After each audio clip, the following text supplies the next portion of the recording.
అలానే మిసెస్ రావు. Real estate గురించి అనేక సందర్భాల్లో నేను వీడియోలు చేయటం జరిగింది. ఎలా తగ్గుతుంది రియల్ ఎస్టేట్ అనేది కూడా చెప్పాను. ఉన్న డిమాండ్ కంటే కూడా అత్యధికంగా ఉన్నట్టు క్రియేట్ చేశారు. అది ఆర్టిఫిషియల్గా తయారు చేసినట్టు డిమాండ్ అని కూడా చెప్పారు. చాలామంది విశ్వసించారు, కొంతమంది విశ్వసించలేదు. కానీ ఇప్పుడు 3 సర్వే సంస్థలు, ఒకటి కాదు 3 సర్వే సంస్థలు ఏం చెప్తున్నాయనంటే రియల్ ఎస్టేటు పతనావస్థకి వెళ్ళిపోయింది, పాతాళానికి వెళ్ళిపోయింది, ఇప్పుడులో అది మళ్ళీ కోలుకునే అవకాశం లేదు అని చెప్పి 3 సర్వే సంస్థలు చెప్తున్నాయి. ఈ మూడిట్లో నమ్మదగినటువంటి ఒకటి Knight Frank, 2 property piston, 3 stone craft. ఈ 3 సంస్థలు సర్వే చేసి ఒకే అభిప్రాయానికి వచ్చాయి. హైదరాబాద్, పూణే, ముంబై, ఢిల్లీ, బెంగళూరు ఈ సిటీల మీద సర్వేలు చేశాయి.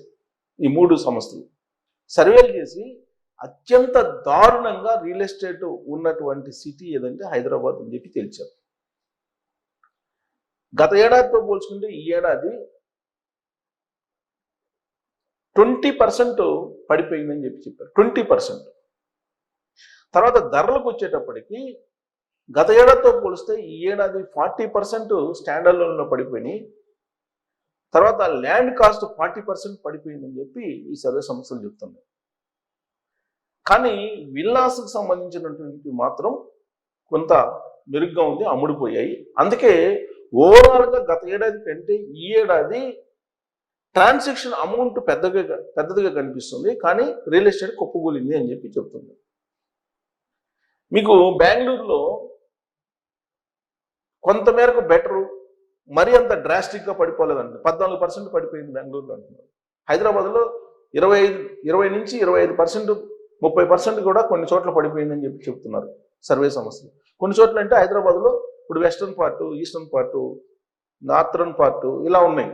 నార్థర్న్ పార్ట్లో అయితే దారుణం. కొన్ని వీడియోలు కూడా పెడుతున్నారు. దాదాపు సంవత్సరం నుంచి సేల్ పెట్టుంటే కొనేవాళ్ళు లేరండి.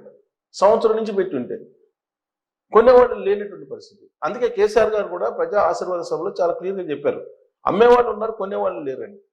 ఇది వాస్తవం. దీన్ని దాచిపెడుతున్నారు ఎవరు? రియల్ ఎస్టేట్ బ్రోకర్లు, రియల్ ఎస్టేట్ యజమానులు, వీళ్ళు దాచిపెడుతున్నారు. అసలు నిజాన్ని దాచిపెట్టేసి ఇప్పుడు పతనావస్థకి వెళ్ళినా కానీ రేట్లు తగ్గించట్లా.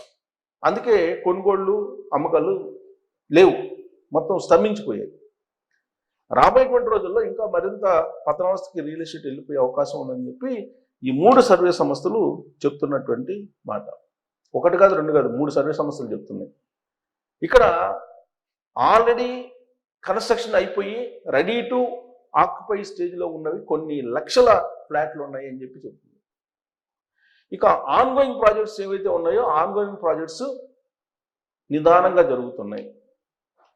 ఇక ఫ్యూచర్లో ప్లాన్ చేసి ఫౌండేషన్ వేసినవి ఆగిపోయాయి, కన్స్ట్రక్షన్ జరగట్లేదు, కన్స్ట్రక్షన్ ఆపేశారు అని చెప్తుంది. పైగా వీళ్ళు ఏం చేస్తున్నారు? చాలా తెలివిగా ఫ్రీలాన్స్ అనేటువంటి పేరుతో డబ్బులు వసూలు చేస్తున్నారు. ఫస్ట్ పెద్ద కంపెనీలు కూడా ఫ్రీలాన్స్ పేరుతో డబ్బులు వసూలు చేసేసి ఉడాయిస్తున్నారు. ఇప్పుడు సర్వే సంస్థలు 3 చెప్తుంది ఏంటంటే ఇప్పట్లో కోలుకునే ప్రసక్తే లేదు అని చెప్తున్నారు. కాకపోతే పూణే కంటే బెటర్ ఉంది హైదరాబాద్. ఢిల్లీ, పూణే, బెంగళూరు, హైదరాబాద్ ఈ 3 కనుక చూస్తే స్టాండర్డ్ అపార్ట్మెంట్స్ హైదరాబాద్లో దారుణంగా తగ్గిపోయింది రేట్లు. హై రైజ్ జోలికి అసలు వెళ్ళట్లేదు. ల్యాండ్ కాస్ట్ పడిపోయింది. ఇంకా కొద్దిగా గొప్ప ఎక్కడ మార్కెట్ ఉందంటే గేటెడ్ కమ్యూనిటీస్లో కొంత సేల్స్ జరుగుతున్నాయని.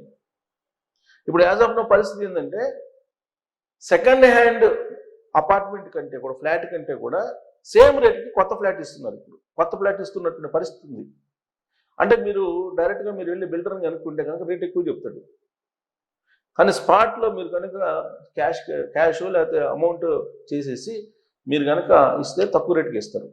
మరి ఇలాంటి పరిస్థితి ఎందుకు వచ్చిందనంటే ఐటీ సెక్టర్ కుప్పగూలిపోయింది.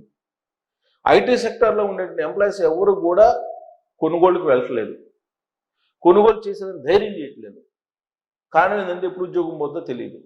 ఇప్పటికీ 40% ప్రపంచవ్యాప్తంగా 40% ఉద్యోగాలు పోయినాయంట. అంటే 100కి 40 మందికి ఉద్యోగాలు పోయాయి. రాబోయే రోజుల్లో ఇంకా ఉద్యోగాలు పోయే అవకాశం ఉంది అని చెప్పి అంచనా వేస్తున్నారు ఐటీ రంగంలో. ఆర్టిఫిషియల్ ఇంటెలిజెన్స్ వచ్చిన తర్వాత సైలెంట్గా నిశ్శబ్ద విప్లవం లాగా అనేక మందిని ఇంటికి పంపించేస్తున్నారు. వాళ్ళ ఆధారంగానే రియల్ ఎస్టేట్ పెరిగింది. ఇప్పుడు రియల్ ఎస్టేట్ కూలిపోవడానికి, కొప్పుకోవడానికి కారణం ఏంటంటే ఐటీ రంగం మొత్తం కొలాప్స్ కావడం. దానికి కారణం ఏంటంటే ఆర్టిఫిషియల్ ఇంటెలిజెన్స్. మూలిగ నెక్క మీద తాటికా పడ్డట్టు ఇప్పుడు పశ్చిమాసియా యుద్ధం. ఈ వెరసి రియల్ ఎస్టేట్ మీద దెబ్బపడింది. ఇప్పట్లో కోలుకునే పరిస్థితి లేదు అని చెప్పి చెప్తూ ఉన్నారు. బట్ తక్కువ రేటుకి రీజనబుల్ ప్రైస్కి ఇస్తే కొంతవరకు అమ్ముడుపోయే అవకాశం ఉంది. లేదంటే అసలు కొనుగోళ్ళు అమ్మకాలు జరిగేటువంటి అవకాశం లేదు అని చెప్పి చెప్తున్నారు. సో కాబట్టి రియల్ ఎస్టేట్ గతంలో ఎప్పుడూ లేని విధంగా దెబ్బతిందని చెప్పి 3 సర్వేలు చెప్తున్నాయి. ఈ సర్వేలు చెప్పేదాన్ని నేను చెప్తున్నాను. నేను కొత్తగా ఇలాంటివి ఏం చెప్పట్లేదు. కాకపోతే 5 నెలల నుంచి నేను చెప్తున్నా రియల్ ఎస్టేట్ చాలా దారుణమైన పరిస్థితికి వెళ్ళిపోయే అవకాశం ఉంది అని. ఇప్పుడు అదే కనిపిస్తుంది. దీని మీద మీరు కామెంట్ చేయొచ్చు. Thank you.